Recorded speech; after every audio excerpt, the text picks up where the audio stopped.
पहले पाकिस्तान ने जो हमारे देश के इंसानों को इस तरह से बेदर्दी से मारा है, तो वो कोई देश का लोग नहीं होता है, वो एक आतंकवाद होता है। न उसकी जात होती है, न उसका कोई देश होता है। और ये हमारा देश, और हम लोग ऐसा कभी नहीं चाहते हैं किसी पे वार करे, किसी से युद्ध करे, किसी से लड़ाई करे। लेकिन ये मेरी मजबूरी बन चुकी है। अगर वो मुझसे सवाल नहीं करता तो मैं जवाब नहीं देती, लेकिन जैसे नमस्कार, आप देख रहे हैं दैनिक लाइव न्यूज 24। मैं हूं वीरेंद्र कुमार।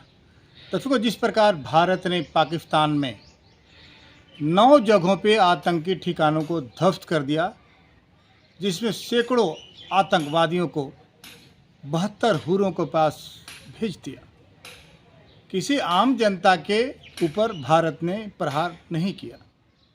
ऐसे में 12 जोर की सरपंच रही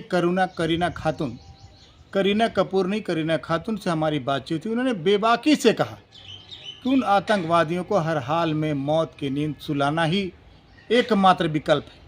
हमने यह भी जानने का प्रयास किया कि आप मुसलमान हैं, फिर भी कैसा महसूस कर रहे हैं। उन्होंने कहा, पहले हमारा देश है, उसके बाद ही हम लोग हिंदू मुसलमान हैं। उन्होंने बहुत सारी बातें हमारे साथ की। मैं आपको बेबाकी के साथ दिखाने का प्रयास करूँगा, देखिएगा हमारी काफी को। जी मैडम, क्या कुछ कहना चाह रही हैं? बस अब तो मैं एक बात खत्म करूंगी। मेरे देश के लिए मोदी और अवैसी है, और बॉर्डर के लिए कुरैशी ही काफी है। सोफिया कुरैशी ही काफी है। सोफिया कुरैशी बॉर्डर के लिए काफी है। दिल में तिरंगा के लिए है, दिल में तिरंगा है और बॉर्डर पे उसकी जान है। बस यही कह के वो वापस आएगी, और मैं दुआ करती हूँ कि हमारे सारे फौजी सही सलामत वापस आ जाए। जय हिंद, जय भारत, हिंदुस्तान जिंदाबाद, पाकिस्तान मुर्दाबाद। करीना मैडम, जिस तरह से इस ऑपरेशन का नाम सिंदूर रखा गया था और जिस तरह से सोफिया कुरैशी ने पाकिस्तान को करारा जवाब दिया, क्या कहेंगे इस पर आप? सोफिया कुरैशी एक हिम्मत वाली औरत है, और मैं तो इसके यही कहना चाहूँगी कि जिस तरह से वो लोग एक सिंदूर को उजाड़ा है आतंकवाद, उसकी करारा जवाब सोफिया कुरैशी ने दिया है। और ये जवाब भी देना जरूरी था। इस जंग का नाम ही सिंदूर जंग रखा गया है कि ताकि आज के बाद सबकी सिंदूर सलामत रहे। तो अगर किसी की सलामत सिंदूर को उजाड़ना होता है, वो भगवान का हक है, किसी इंसान को या आतंकवाद को नहीं। इसलिए आज हमारी महान, ताकतवर, हिम्मतवर सोफिया कुरैशी इस जंग में निकल गई है, और वो पाकिस्तान के अंदर जा करके आज अपनी ताकत का, हिम्मत का परचम लहराया है।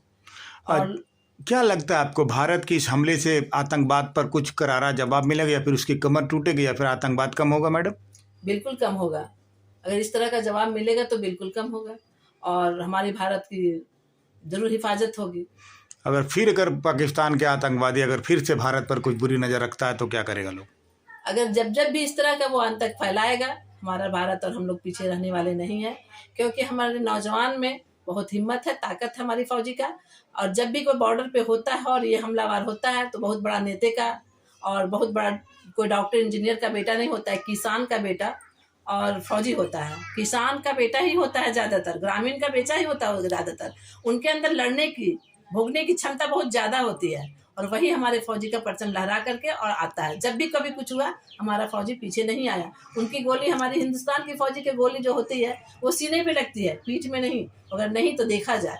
और हमारा फौजी जब भी जाता है, आज सोफिया कुरैशी है, मुसलमान हो या हिंदू हो, जो भी हो, हमारा जो भी काम होता है, परचम जिसमें में अगर हाथ में परचम होता है तो दिल में तो परचम होता है उसकी, तिरंगे की शान होती है उसकी। लेकिन बॉर्डर पे, लड़ाई पे उसकी जान होती है।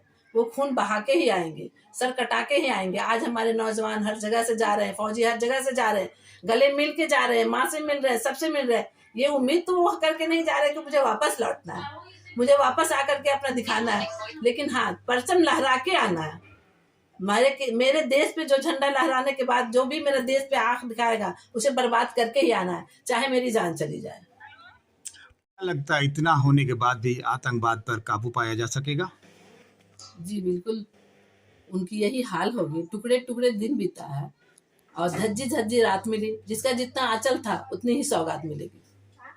जब चाहा दिल को समझाए, हंसने की आवाज सुनी, जैसे कोई कहता हो लो, फिर वैसे ही सौगात मिलेगी, साथ मिलेगी उसको। कभी यानी कि हम लोगों के पीछे आने के बाद, इंडिया के पीछे आने के बाद, उतना छोटा देश का आतंक फैला देता है, वो तो उसकी कोई जात नहीं होती है, लेकिन फिर भी फैलाता है। वो किस देश का है, लेकिन जिस घर से आएगा मैं तो उसी को मानूंगी ना।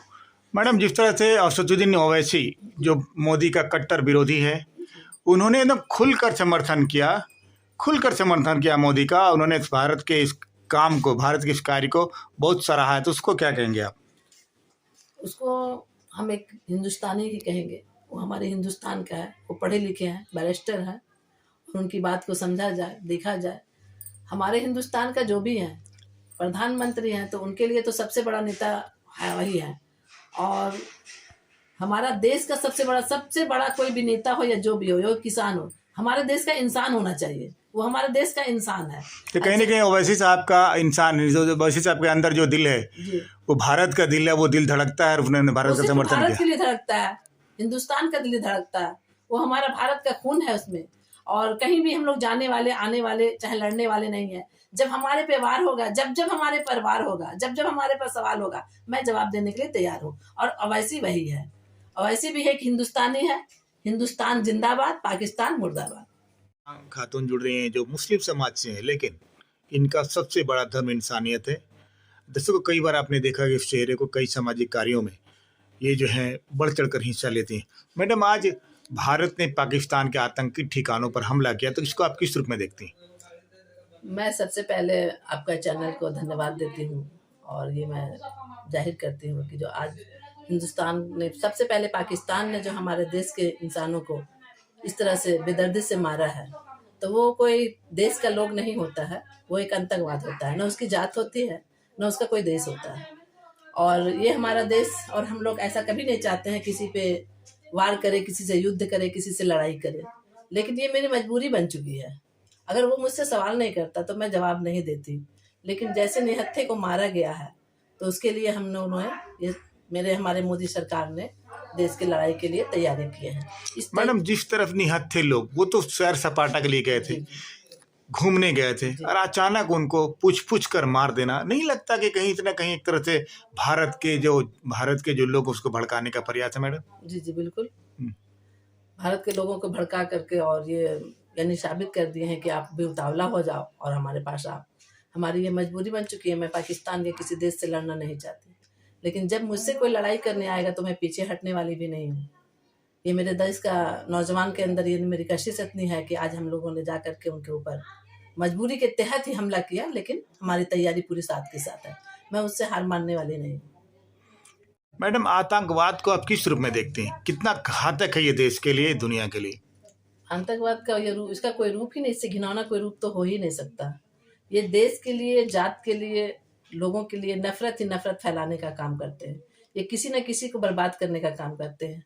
देश के लिए तो बहुत ज़्यादा मेरे साथ, हम लोगों के साथ जो बुराई हुआ वो तो सहन के लायक है ही नहीं।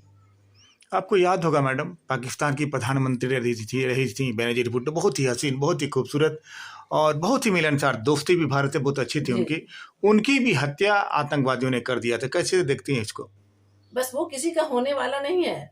उसे जिस तरह सब लोग, हर देश चाह करके भी उसे खत्म करना चाहिए, लेकिन वो कहाँ छुपा, कहाँ बैठा, इसके वजह से दूसरे के हम लोगों में लड़ाई होकर के निहत्थे लोग मारे जाते हैं। बेनजीर हमारी एक ऐसी थी कि हमारे देश के साथ बहुत अच्छा उनका रिश्ता रह चुका है, और राजीव गांधी के साथ, जिस वक्त राजीव गांधी प्रधानमंत्री हमारे थे, बहुत अच्छा रिश्ता रह चुका है। लेकिन यही है कि बीच बीच में आतंकवाद आ करके और हम लोगों के बीच में घिनौना खेल खेल करके, हमारे साथ निहत्थे लोगों को मार करके, बच्चों को मार के, फिर हमारे साथ मजबूरी के तहत मुझे लड़ाई के लिए उकसाते हैं। आज भारत में भी कई ऐसे नेता हैं जो सिर्फ हिंदू मुस्लिम की बात करते हैं, उन लोगों से क्या अपील करेंगे आप? मैं उन लोगों से ये अपील करना चाहती हूँ कि हिंदू मुस्लिम कह के मेरे देश को बर्बाद ना करे। ये हिंदू मुस्लिम फैला करके हमारा देश कमजोर हो रहा है, और हम लोग में अपने आप में फूट पैदा हो रही है। ये फूट पैदा ना करें, मिलजुल के रहे। ये हमारा देश हर मुस्लिम, हिंदू, सिख, ईसाई सबकी कुर्बानियों का खून है। खून बहा करके हम देश को आज़ाद किए हैं, और ये देश की आज़ादी हमें कहीं ऐसा ना हो फिर हम गुलामी की ज़िंदगी गुजारे। ये हम देश के नेताओं से अपील करना चाहते हैं। हर नेता एक हिंदुस्तानी बने, एक इंसान बने, वो ना हिंदू बने ना मुसलमान बने। जिस तरह असदुद्दीन ओवैसी जो भारतीय जनता पार्टी या फिर मोदी का कट्टर आलोचक है, उन्होंने भी भारत को और मोदी का समर्थन किया, क्या कहेंगे आप? जी, हमारे देश के जो भी नागरिक है वो हमारे मोदी का और हमारे हिंदुस्तान का समर्थक है। इस देश में जो भी प्रधानमंत्री आएंगे वो हमारे होंगे, और मोदी तो हमारे है ही। तो ओवैसी का जो है अवैसी बैरिस्टर है, एक पढ़े लिखे इंसान है, वो समझदार है, वो जानते हैं कि देश के लिए नेता होना भी जरूरी है, देश के लिए फौजी होना भी जरूरी है, सबसे पहले मुझे देश को बचाना होना जरूरी है। इसलिए ओवैसी का बयान बहुत अच्छा रहता है। कभी आप पढ़े लिखे हैं ओवैसी, आप उनके बयान को गौर से सुने, कहीं हिंदू मुस्लिम की बू नहीं झलकती है। आज वो भी ओवैसी बोल रहे हैं पाकिस्तान मुर्दाबाद, मैं भी बोलूंगी पाकिस्तान मुर्दाबाद और हिंदुस्तान जिंदाबाद।